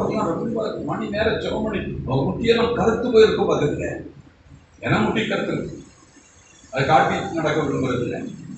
கவனிக்கிறீங்க? முட்டி கருத்தா ஜெபம் இல்ல. ஜெபிக்கிற ஜெப வீரர் நோ. பல மணி நேரம் ஜெபித்தா ஜெப வீரர் நோ. ஹலோ, தேவ சித்தம் என்ன, தேவ நோக்கம் என்ன குறித்து வச்சிருக்காங்க, அதை அறிஞ்சு மனசுல புரிகிறது முதல் டாபிக். இந்த டாபிக்ல நான் என்னவா இருக்கணும்? ஒரு பெண்ணாக இருந்தா நான் என்ன பண்ணும்? நான் குடும்பத்துக்கு துணைவியாக இருக்கிறேன், குடும்ப தலைவியாக இருக்கிறேன், பிள்ளைகளுக்கு அம்மாவாக இருக்கிறேன், நான் சபையில ஒரு நல்ல ஸ்திரீயாக இருக்கிறேன். இந்த ஜெபாய்க்கு நான் இப்படி இருக்கிறேன். என்னுடைய ரோல் என்ன? தேவன் எந்த விரும்புகிற அதை அறிஞ்சிட்டீங்கன்னா முதல்ல ஆளுகை செய். ஞாழக்கடவர்கள் அல்லேலூயா. சமுத்திரத்தை, ஆகாயத்தை, பூமியை நிரப்பி அதை ஆளு. உங்க ஆளுகை இருக்கா? அங்க போயிட்டு அப்படி டம்மியா வரீங்களா? ஒவ்வொரு காரியத்துக்கு போயிட்டு சும்மா டம்மியா வரீங்கன்னா ஆளல்னு அர்த்தம். ஒரு இடத்துக்கு போனா ஆளணும். உனக்கு ஆளுகை அந்த கிருபை வரலன்னோ, ஆளுகை நீங்க பெற்றுக்கொள்ளல, கீழ்ப்படுத்துகிறத பெற்றுக்கொள்ளல, அந்த அதிகாரத்தை பெற்றுக்கொள்ளல. நான் இதெல்லாம் கீழ்ப்படுத்தணும். இந்த தேசத்தை கீழ்ப்படுத்த வேண்டும், இந்த அதிகாரங்களை கீழ்ப்படுத்த வேண்டும், துறைத்தனங்களை கீழ்ப்படுத்த வேண்டும், போராட்டங்களை கீழ்ப்படுத்த வேண்டும், ஒழுங்கின்மைகளை கீழ்ப்படுத்த வேண்டும், இருளை கீழ்ப்படுத்த வேண்டும், வறுமைகளை கீழ்ப்படுத்த வேண்டும். கீழ்ப்படுத்திட்டோம்னா அவங்களெல்லாம் காலடியில் தான். நீ ஆண்டோடுக்குள்ள அதை பண்ணு என்று ஆண்டவர் சொல்கிறார். அல்லேலூயா. இது நல்ல கவிங்க. அவசரப்பட்டுட்டு சிலர் அந்த ஒரே பதவோக்களமே என் சொந்தமே என்று காண்பேனோ. ஆமை நல்ல தோத்திரம். ஹலோ, பூமியில முதல்ல செய்ய வேண்டியது செய். பூமி உனக்காக படைச்சு வச்சிருக்கேன். இந்த பூமி அழியக்கூடாது. இந்த பூமியில பல காரியம் கட்டப்படும். உன் வீடு பூமியில கட்டப்படணும், உன் குடும்பம் கட்டப்படணும். உனக்கு நல்ல புசித்து திருப்தியாகி நல்ல வீடுகளை கட்டி அதுல குடியிருக்கணும். உன் சந்ததியின் மேல ஆவியை ஊற்றப்பட்டு உன் சந்ததி அற்புதமாக வளரணும். உன் தலைமுறைகள் தழைக்கணும். நீ ஒரு வெற்றியுள்ள வாழ்க்கை குடும்பத்துல செய்யணும். ஆமென் சொல்லுவோமா? நீ தோற்று போன வாழ்க்கையில ஜெயமுள்ள ஒரு வாழ்க்கை, கிறிஸ்துவுக்குள்ளாக வெற்றி சிறந்த வாழ்க்கை வாழ வேண்டும். நீ ஆள வேண்டும். அப்போ சகலத்தை கீழ்ப்படுத்த வேண்டும். ஆமென் சொல்லுவோமா? மனதுல வந்துடணும், அதெல்லாம் இருதயத்துல வந்துடணும். இருதயத்தில் இதை ஆளுகவும் இதை கீழ்ப்படுத்தவும் இந்த அதிகாரத்தை கர்த்தர் கொடுத்திருக்கிறார். இந்த மனது வந்துடணும். ஒரு காரியங்களை குறித்து வரும்போது, தொழிலை குறித்து வரும்போது, கட்டுதலை குறித்து வரும்போது, இன்னும் ஸ்தாபிக்காத காரியங்களை குறித்து வரும்போது, இது உங்களுக்குள்ள வந்த பிறகுதான் செல்வம். இதை கையில் எடுத்திருக்க, இந்த இடத்தை நான் முறியடிப்பேன், இந்த இடத்தை நான் தகர்ப்பேன், இந்த இடத்தை நான் ஜெயம் எடுப்பேன். இந்த நிலைக்கு நீங்க ஏறி வந்துடணும், மனசு வந்துடணும். ரெடி ஆயிட்டீங்கன்னா அடிச்சு கொடுத்து வாக்கிருப்பீங்க. ஆமென். கட்ட உடைச்சிருவீங்க. அல்லேலூயா. இருண்டு கிடக்கிற இருளை நீங்க அகமாக்கிடுவீங்க. கர்த்தருக்கு ஸ்தோத்திரம் உண்டாகட்டும். ஆதியாகமத்தின் புத்தகத்தில் திரும்ப வாசிங்க. 1ஆம் அதிகாரம் 26, 28 படிக்க போறோம். பின்பு தேவன் நமது சாயலாகவும் நமது ரூபத்தின்படியேயும் மனுஷனை உண்டாக்குவோமாக, அவர்கள் சமுத்திரத்தின் மத்ஸ்யங்களையும் ஆகாயத்து பறவைகளையும் மிருக ஜீவன்களையும் பூமி அனைத்தையும் பூமியில் உள்ள எல்லா சூழ்நிலைகளையும், எல்லா நிலைமைகளையும், எல்லா காரியங்களையும் நீ என்ன செய்யணுமா? பூமியில் உள்ள எல்லாவற்றையும் ஆழக்கடவாய் ஆளு. கர்த்தருடைய பிள்ளையை ஆளு. ஒரு வீட்டுல ஒழுங்கின்மையா இருக்க ஆளு. அந்த இடத்துல ஒரு சொந்த வீட்டுல இருக்கட்டும், உன் சரீரம் ஒழுங்கின்மையா இருக்குது, ஆளு. அந்த இடத்தை பலவீனங்கள் மேல் ஒரு ஆளுகை, சுகவீனங்கள் மேல் ஒரு ஆளுகை, ஒழுங்கின்மையான இடத்தில் ஒரு ஆளுகை. ஆழக்கடவாய் நீ கர்த்தருடைய பிள்ளை என்ற பெயர்ல உட்கார்ந்து குலுக்கி சோமன்றதுல முக்கியம். நீ ஆளு முதல் அந்த இடத்தை. இந்த காரியம் நமக்கு தோல்வியாக இருக்கு, ஒரு மாதிரி இருக்கு, சந்தேகமா இருக்கு, ஏதோ போற ஏதோ வரல. அந்த இடத்தை நாம் பிடிக்கணும், அந்த கோட்டையை பிடிக்கணும், அந்த இருதயத்தை பிடிக்கணும், அந்த வீட்டை பிடிக்கணும், அந்த ஊரை பிடிக்கணும், அந்த தொழிலை பிடிக்கணும், அந்த இடத்தை பிடிக்கணும், வாங்கணும். ஆளு முதல்ல அந்த இருதயம் வரட்டும். அடுத்த 28ஆம் வசனத்தை படிங்க. பின்பு தேவன் அவர்களை நோக்கி, நீங்கள் பலுகி பெருகி பூமியை நிரப்பி அதை கீழ்ப்படுத்து. உன் சந்ததியெல்லாம் கீழ்ப்படுத்த படைக்க. நான் என்ன சொல்றேன், நீ கீழ்ப்படுத்து. உன் பிள்ளைகள் பலுகி பெருகி பூமியில வருகிற எல்லா சந்ததியும் கீழ்ப்படுத்து. பிரச்சனையெல்லாம் கீழ்ப்படுத்து. உனக்கு விரோதமான காரியங்களை கீழ்ப்படுத்து. உனக்கு நடக்காம இருக்கிற காரியங்கள், உனக்கு வாய்க்காம இருக்கிறவனால கட்ட முடியாமல் இருக்கிற காரியங்களை கீழ்ப்படுத்து. பத்திரம் வரலையா? கீழ்ப்படுத்தால. அல்லேலூயா. வீடு கட்ட முடியலையா? கீழ்ப்படுத்து. பணம் வரலையா? வியாபாரம் நடக்கலையா? கீழ்ப்படுத்து. ஊழியத்துல சக்சஸ் வரலையா? கீழ்ப்படுத்து. ஆள் அந்த இடத்து மேல உன் கவனம் வரட்டும். இந்த இடத்தை நான் கண்டிப்பா திருப்புவேன். இந்த இடத்தை நான் கர்த்தருக்கு சொந்தமாக்குவேன். ஆளு. இந்த ஊரை ஆழ்ந்ததை செய். இந்த ஆளுக்கு வரட்டும், அந்த வீட்டின் மேல வரட்டும், அந்த தெருவு மேல வரட்டும், அந்த ஜனத்தின் மேல வரட்டும். ஆமென் சொல்லுவோம். அல்லேலூயா. கர்த்தருடைய நாமத்துக்கு மகிமை உண்டாகட்டும். நல்லா கவனிக்கிறீங்க. பூமியில உள்ளவைகள் எல்லாம் அவங்களோட ரோல் நல்லா ஆண்டா பூமி இப்ப பார்க்கிற பூமியா இருக்கு. இதை விட அழகா இருக்கும். டூர் போயிட்டு ரசிச்சுட்டு வரல, இதை விட அழகாக அற்புதமாக பூமி இருக்கும். பூமின்னா தண்ணி அப்படி இருக்கும், காடு அப்படி இருக்கும், மரங்கள் அப்படி இருக்கும், செடிகள் அப்படி இருக்கும், விவசாயம் அப்படி இருக்கும், பச்சை பசேன்னு இருக்கும். மனுஷன் நல்லா அந்த பூமியை ஆளுகை செய்தா தேவன் வச்சிருந்த அந்த பூமி மிக அற்புதமாக இருக்கும். கடல் மிக அழகா இருக்கும், நீர்நிலைகள் மிக அழகா இருக்கும், சாக்கடை கலந்து இருக்காது. அல்லேலூயா. கர்த்தருடைய நாமத்துக்கு மகிமை உண்டாகட்டும். எந்த இடமும் ஆளுகை நல்லா செயல்பட்டாதான் ஆசீர்வாதமாக இருக்கும். அது பச்சை பசேன்னு இருக்கும். பூமி அப்படி இருக்க வேண்டும் என்று தேவன் விரும்புகிறார். என் வீடு அப்படி இருக்கணும். வீடு அப்படியே பத்தாண்டு விழுந்து கிடக்குன்னா வீடு நல்லா ஆளப்படல, காம்பவுண்ட் நல்லா ஆளப்படல, கேம்பஸ் நல்லா பராமரிக்கப்படல, ஆளுகை செய்யப்படல. சாக்கடைகள் ஏன் இப்படி வருதுன்னு சொன்னா, ஏன் தண்ணி மேல சாக்கடை, கடல் மேல சாக்கடை வருதுன்னா ஆளுகை நல்லா இல்லை. மனுஷன் தப்பா ஆளுகை செய்யணும். ஆமென். அல்லேலூயா. சமுத்திரம் ஜலத்தினால் நிறைந்திருப்பது போல பூமியில மனுஷர்கள் தேவன் அறிகிற அறிவினால நிரம்பி இருக்கணும்.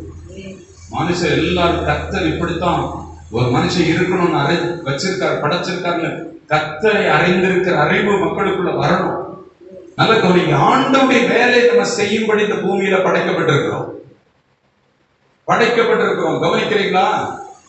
ஆண்டவருடைய வேலை செய்யும்படி படைத்திருக்கிறார். இந்த வேலை செய்கிறதுல நீங்க தனியா ஆண்டவருக்கு வேலை செய்யறது இல்ல. 2 கொரிந்தியர்ல என்ன சொல்லுதுன்னு பாருங்க. 6ஆம் அதிகாரம் 1ஆம் வசனத்தை படிச்சு பாருங்க. 2 கொரிந்தியர் 6ஆம் அதிகாரம் 1வது வசனம். தேவனுடைய கிருபையை நீங்கள் விருதாமல் பெறாதபடிக்கு உடன் வேலையாட்களாகிய நாங்கள். யாருக்கு உடன் வேலையாட்கள்? கர்த்தருக்கு உடன் வேலையாட்கள். நீங்க ஒரு காரியமும் நீங்க தனியாக இல்ல வேலை செய்றீங்க.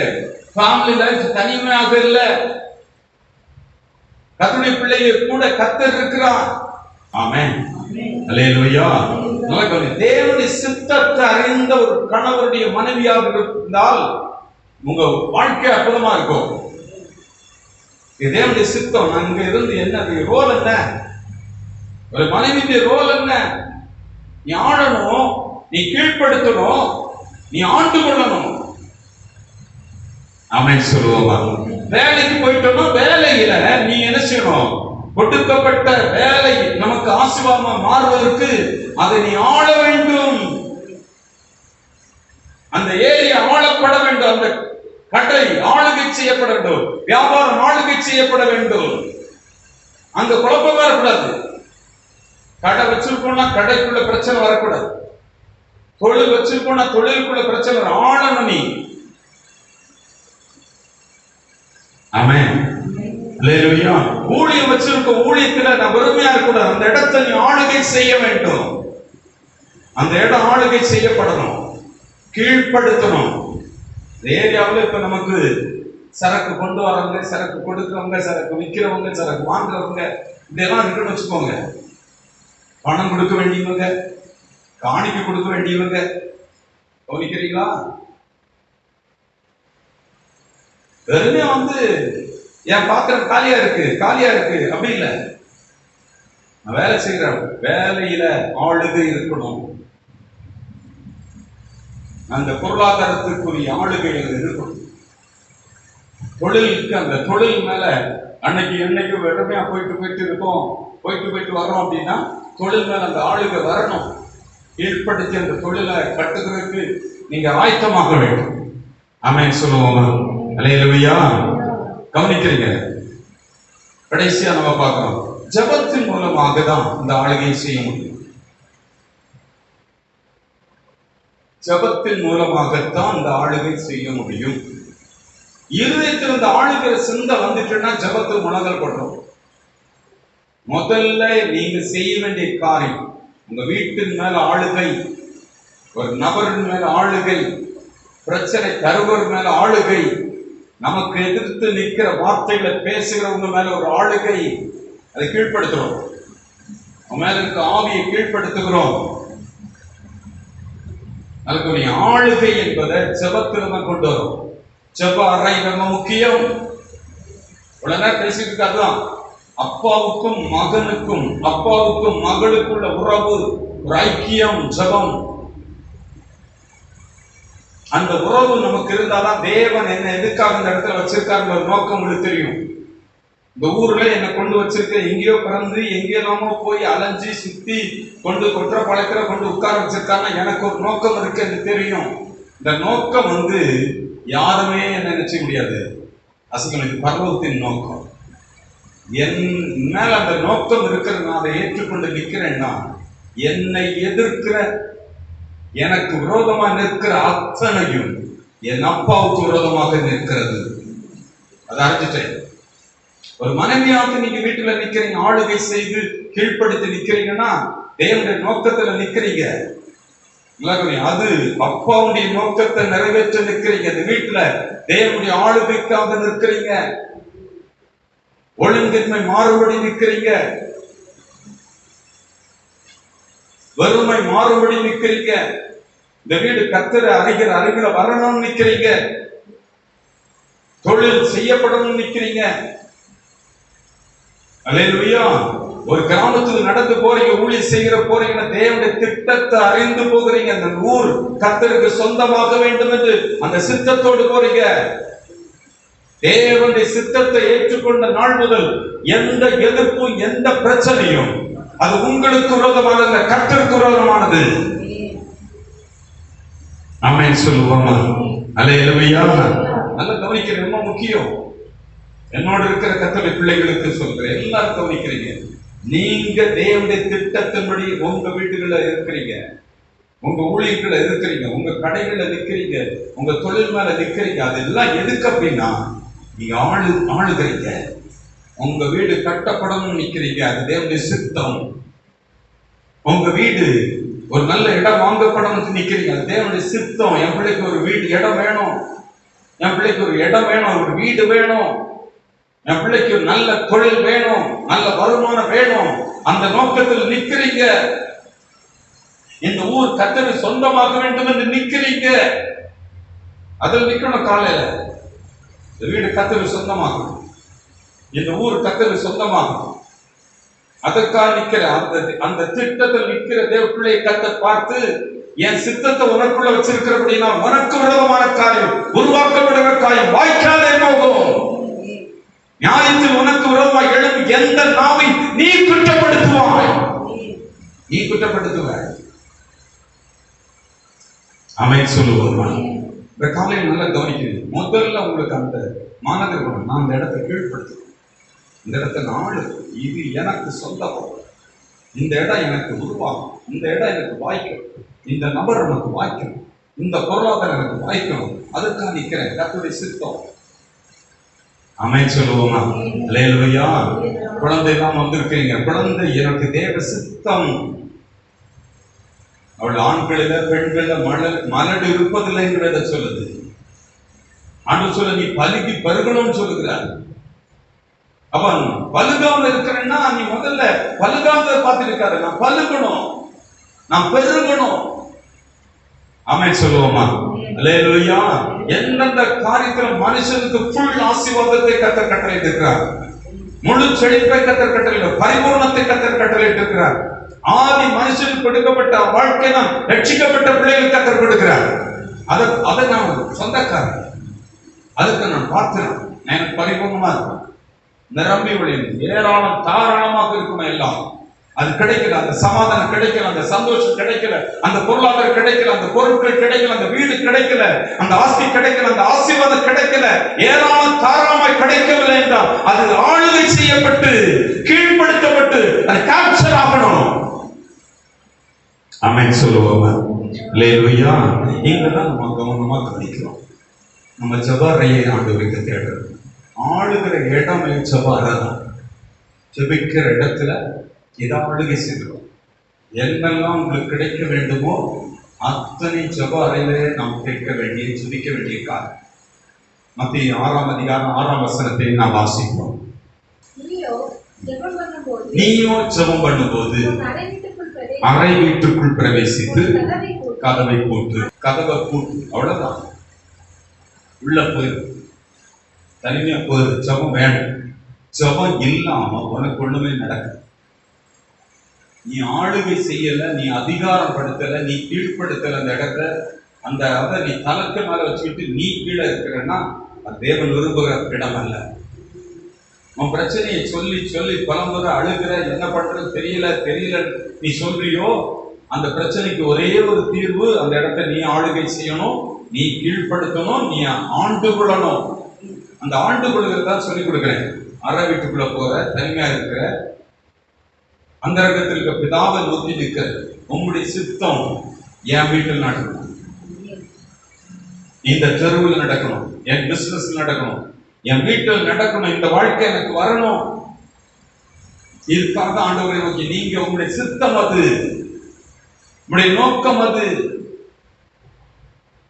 அல்லேலூயா. சத்தமா சொல்லுவோமா? அல்லேலூயா. அது அவருடைய நோக்கம். இது எனக்கு வரணும் என்பது தேவனுடைய நோக்கம். அதற்காக என் பிள்ளை நிற்கிறான், அவனால முடியாது. தெரியும், அவளால முடியாது தெரியும். அதற்காக நின்று கொண்டிருக்கிறார். கட்டணம் நிற்கிறான், ஆசீர்வாதமாக்கணும் நினைக்கிறான், அந்த சூழலை மாற்றி அமைக்கணும் நினைக்கிறான். அதற்காக நின்று கொண்டிருக்கிறான். ஆண்டவர்கிட்ட நிக்கிறோம். நின்றுட்டு என்ன பண்றோம்? நீங்க என்ன ஆளுபடி வச்சிருக்கீங்க, என்னை கீழ்ப்படுத்தணும்னு வச்சிருக்கீங்க, நீங்க ஆண்டுகளுக்குபடி அதிகாரம் கொடுத்திருக்கீங்க. இப்ப என்ன பண்றோம்? அறை வீட்டுக்குள்ள போயிட்டோம், அந்தரங்கத்தில் இருக்க பிதாவை நோக்கி விண்ணப்பம் பண்றோம். என்ன விண்ணப்பம் பாருங்க, 2 கொரிந்தியர் 10ஆம் அதிகாரம் 3ஆம் வசனம். நாங்கள் மாம்சத்தில் நடக்கிறவர்களாய் இருந்தும் மாம்சத்தின்படி போர் செய்யுள்ள அல்ல, எங்களுடைய போர் ஆயுதங்கள் மாம்சத்துக்கு ஏற்றவர்களாயிராமல் அரண்களை நிர்மூலமாக்குகிற தேவ பலன் உள்ளவர்கள். ஆளுகின்ற இடத்துல என்ன பண்றோம்னா, எனக்கு விரோதமான அரண்களை, எனக்கு விரோதமான தடைகளை, அல்லேலூயா. அடுத்த வசனத்தை பாருங்க. அரண்கள், தடைகள் ஒண்ணுமே இல்லாம வெறுமையா கிடக்குது. கண்ணுக்கு தெரியாத மாய திற போல தடை இருக்கு. சத்துருங்க எடுத்து நிக்கிற, முன்னேற விட மாட்டான். தடைகளை, அரண்களை. அடுத்த வசனம். அவைகளால் நாங்கள் தர்க்கங்களையும் தேவனை அறிகிற அறிவுக்கு விரோதமாய் இருந்த எல்லா மேட்டிகையையும் நிர்மூலமாக்கி எந்த எண்ணத்தையும் கிறிஸ்துவுக்கு கீழ்ப்படைய சிறைப்படுத்துகிறவர்களாய் இருக்கிறோம். கவனிக்கிறீங்களா? அங்க கட்டுகிறோம். மனுஷனுடைய இருதயங்கள் கட்டப்படணும். கிறிஸ்துடைய சித்தத்துக்கு விரோதமான கணவர், கிறிஸ்துவுக்கு விரோதமான எண்ணமுள்ள ஸ்திரீகள், ஆண்கள், பெண்கள் யாராக இருந்தாலும் சரி, அவர்களை இருதயங்களை சிறைப்படுத்தி கட்டுகிற, கீழ்ப்படுத்தி கட்டுகிற அதிகாரம். ஆமென் சொல்லுவோமா? மனுஷனுடைய இருதயத்தை கட்டுகிற அதிகாரம், ஆளுகிற அதிகாரம்.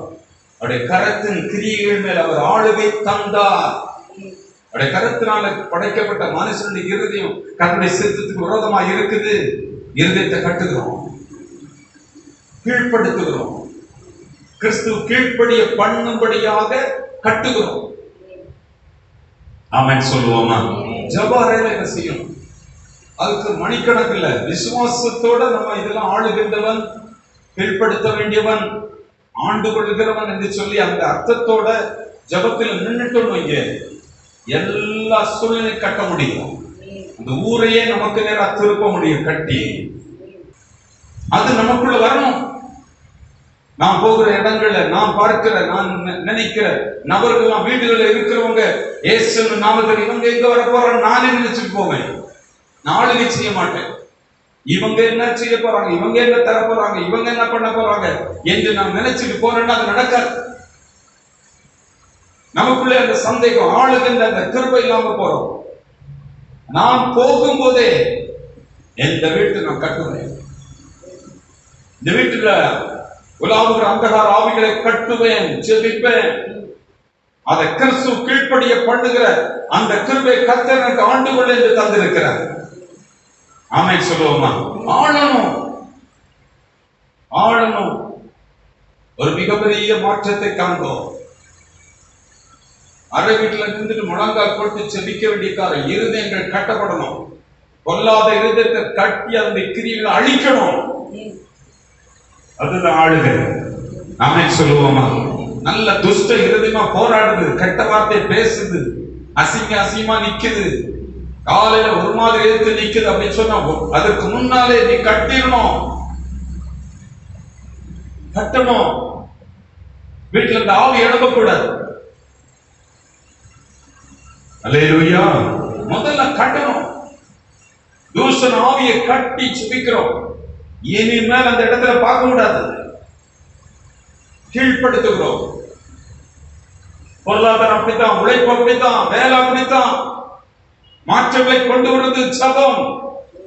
எத்தனையோ வருஷமா ஜபித்தது கிடைக்காதெல்லாம் உடனே உடனே நிறைவேற நீங்க பாப்பீங்க. அற்புதங்கள் நடப்பா பாப்பீங்க. ஆமென் சொல்லுவோமா? அல்லேலூயா. கர்த்தருக்கு ஸ்தோத்திரம் உண்டாகட்டும். அருமையாக வாசிப்போம் சில வசனங்கள் கூட. மத்தேயு எழுதின சுவிசேஷம் 18ஆம் அதிகாரம் 18வது வசனம். உலகத்தின் நீங்கள் எவைகளை கட்டுவீர்களோ அவைகள் பரலோகத்திலும் கட்டப்பட்டிருக்கும். பூலோகத்திலே நீங்கள் எவைகளை கட்டமைப்பீர்களோ அவைகள் பரலோகத்திலும் கட்டமைக்கப்பட்டிருக்கும் என்று மெய்யாகவே உங்களுக்கு சொல்கிறேன். ஸ்தோத்திரம் உண்டாகுது. அதனால பூலோகத்துல கட்டுகிறவைகள் தேவனுடைய சித்தத்தின்படி நீங்க செய்கிறீங்க. வீட்டுல பிசாசுக்கு இடம் கிடையாது. வீட்டு ஆட்டம் படை கட்டுது, அங்க இங்க ஆடுது, நல்ல கீழே திரும்புது. வீட்டுல தேவ சித்தம் இல்ல. வீடு ஒரு சமாதானமாக இருக்கணும், அது தேவனுடைய சித்தம். உங்க வீட்டுக்குள்ள அலங்கத்துல சமாதானம், அரண்மனைக்குள்ள சுகம் இருக்கணும். சுகாங்க பாதிக்கப்படுகிற நிலவரம் அதை கட்டம் ஆளுகை செய்ய வேண்டும். கட்டி துரத்தம் அந்த ஆவிய, பலவீனத்தின் ஆவியை, சமாதான கேட்டின் ஆவியை கடிந்து துரத்தணும், கட்டணும் இயேசுவின் நாமத்தினால. நீ ஜபாரேவது செய்ய வேண்டியிருக்காங்க. அவன் சொல்லுவோமா, பூலோகத்துல நீ கட்டுகிறாய்னா இந்த ஆவியை கட்டிட்டா பரவாயில்ல, கட்டிரும், அடங்கிரும், அப்படியே காணாம போயிடும். கொஞ்ச நேரம் ஆட்ட கட்டுற மாதிரி இருக்கும், வேற காணாம போயிடும். பிறகு பூலோகத்துல நீ கட்டவிழ்ப்பது எதுவோ அது பரலோகத்துல கட்டவிழ்க்கப்படும். இந்த பலவிதமான பாவ கிரிகள் இன்னாருக்குள்ள இருக்குன்னு அதை கட்டவிழ்த்து வெளியேற்றி இருக்க. அதெல்லாம் கட்டு உடைத்தல், தடைகளை உடைத்தல், சத்துரு கிரிகளை அழித்தல், இதெல்லாம் இந்த ஆளுகின்ற இடத்துல இருக்கு. எல்லாம் வச்சு நீங்க என்ன பண்ணணும்னு நினைக்கிறீங்களோ தேவனுடைய சித்தத்தோடு இணைந்து ஜெபித்தீங்கன்னா பரலோகம் அதை செய்து முடிச்சிடும். அதான் பதில், பரலோகம் செய்து முடிச்சிடும். ஆமென் சொல்லுவோமா? அல்லேலூயா. கர்த்தருடைய நாமத்திற்கு மகிமை உண்டாகட்டும். அருமையானவர்களே, வாசிப்போம் 19வது வசனம் 20வது வசனம். அல்லாமலும் உங்களில் 2 பேர் தாங்கள் வேண்டிக் கொள்ளக்கூடிய எந்த காரியத்தை குறித்தாலும் பூமியிலே ஒருமனப்பட்டிருந்தால் பரலோகத்தில் இருக்கிற என் பிதாவினால் அது அவர்களுக்கு உண்டாகும் என்று சொல்கிறேன். கவனிக்கிறீங்களா? 2 பேர் ஒருமனப்பட்டு ஜெபித்தால் நடக்கும். அப்ப முந்தின வசனங்கள்ல என்ன சொல்லுங்க? ஜெபத்தை குறித்து சொல்லுது. ஜெபத்துல கட்டுகிறது எதுவோ கட்டப்பட்டுரும். நான் ஆளுகை செய்து கீழ்ப்படுத்தி ஆண்டு கொள்ளுகிற இடம், அந்த இடத்துல அந்த நினைவோட இது தேவ சித்தம், இந்த இடத்தை ஆளுகை செய்யணும். பூமியில எல்லாவற்றையும் ஆளுகை செய்வது தேவனுடைய சித்தம். எல்லாவற்றையும் கீழ்ப்படுத்தணும். எல்லாவற்றையும் பூமியில எல்லாவற்றையும் கீழ்ப்படுத்தி ஆளுகை செய்ய வேண்டும் என்று கர்த்தர் விரும்புகிறார். அந்த திட்டத்துல நிக்கணும், பரலோகத்தை நிறைவேற்றி விடும். ஆமென் சொல்லுவோமா? அல்லேலூயா. சங்கீதம் 149 சங்கீதம் 4ஆம் வசனத்திலிருந்து படிப்போம். கர்த்தர் தம்முடைய ஜனத்தின் மேல் பிரியம் வைக்கிறார், சாந்த குணம் உள்ளவர்கள் ரட்சிப்பினால் அலங்கரிப்பார். பரிசுத்தவான்கள் மகிமையோடு கழிவுற்று தங்கள் படுக்கைகளின் மேல் தெரிவிப்பார்கள். ஜாதிகளிடத்தில் பழி வாங்கவும், ஜாதிகள் எதெல்லாம் பாவ ஜாதிகளை பழி வாங்குகிற திட்டத்தை நம்ம கையில கொடுக்கிற. நீ ஜாதிகளை பழி வாங்கணும், பழி வாங்கவும், ஜனங்களை தண்டிக்கணும். சில காரியங்களை தண்டிக்க வேண்டியிருக்கும், கடிந்து தண்டிக்க வேண்டியிருக்கும். உணராம திருந்தாம மாற்றாம இருக்கிற ஜனங்களை தண்டிக்க வேண்டியது. ஜாதிகளை கடிந்து கொண்டு தண்டிக்கவும், அவருடைய ராஜாக்களை சங்கிலிகளால் கட்டவும், இருப்பு விலங்குகளால் கட்டவும், எழுதப்பட்ட நியாய தீர்ப்பு அவர்கள் மேல செலுத்தவும், இப்படி கட்டி ஜெபிக்கிற தேவ பிள்ளைகள் வெற்றி அடைந்து கர்த்தரை பாடி துதிக்கிற இறுதி அவர்களுக்கு கொடுக்கப்படுது. இப்படி ஜெபிக்கணும், இப்படிதான் ஜெபம் பண்ணும்போது. ஜெப அறையில உங்களுக்கு நடக்க வேண்டிய காரியங்களுக்காக அது ஒரு யுத்த களம். ஜெபத்துல உங்களுக்கு நடக்க வேண்டிய எதெல்லாம் நடக்கணும்? உங்க வீடு எப்படி இருக்கணும்? வாடகை வீட்டுல இருக்கணுமா, சொந்த வீட்டுல இருக்கணுமா? சிலருக்கு தெரியாது. சொந்த வீடுன்னு சொன்னா கர்த்தர் சித்தமானா எனக்கு ஒரு சொந்த வீடு கிடைக்கும். கர்த்தர் வாடகை வீட்டுல இருக்கு அவர் சித்தம் இல்லை. நிறைய பேர் வாடகை வீட்டுல உட்கார்ந்து அதான் சித்தம் நினைச்சிட்டு இருப்பாங்க, நினைக்காமலே உட்கார்ந்துட்டு இருப்பாங்க. நான் சொல்லுவேன், வாடகை வீட்டுல இருக்கவங்க கர்த்தர் சித்தமானா எனக்கு சொந்த வீடு கிடைக்கும்னு சொல்லுவீங்கன்னா இப்ப கர்த்தருடைய சித்தத்தின்படி வாடகை வீட்டுல இருக்கிறீங்களான்னு கேள்வி. இதுலே உட்கார்ந்து வாடகை சித்தம் இல்லைன்னா அடுத்தபடி என்ன? பிளாட்ஃபார்ம்ல தான் உட்காரணும். வாடகை வீட்டுல இருக்குது தேவ சித்தம் இல்ல, சொந்த வீட்டுல இருக்குது கர்த்தருக்கு சித்தமானதா கிடைக்கும். அப்ப எங்க உட்கார்றது? தேவன் வாடகை வீட்டுல தம்முடைய பிள்ளைகள் இருக்கணும் விரும்ப மாட்டார். என்னை பொறுத்தவரை வாடகை வீடே இல்ல. நம்ம வாடகை வீட்டுல இருக்கோம்னா தேவனுடைய சித்தம் அல்ல. சொந்த வீடும் கிடைக்க மாட்டேங்குது. அப்ப எங்க இருக்கணும்? நம்ம எல்லாம் வாடகை வீட்டுல இருக்கு சித்தம் சொல்லி உட்கார்ந்து இருக்க நீங்க சொந்த வீட்டையா பிரயாசப்படல. அது ஜெபத்துல கேட்கும். இதுவரைக்கும் நான் கண்ணை மூடிட்டு இருந்தேன், எனக்கு அந்த பொருளாதாரம் வரமாட்டேங்குது, எனக்கு அந்த இடம் வரமாட்டேங்குது, அந்த வீடு எனக்கு வரமாட்டேங்குது, அதனுடைய விரோதமா இருக்கிற வல்லமைகளை கட்டுவேன்.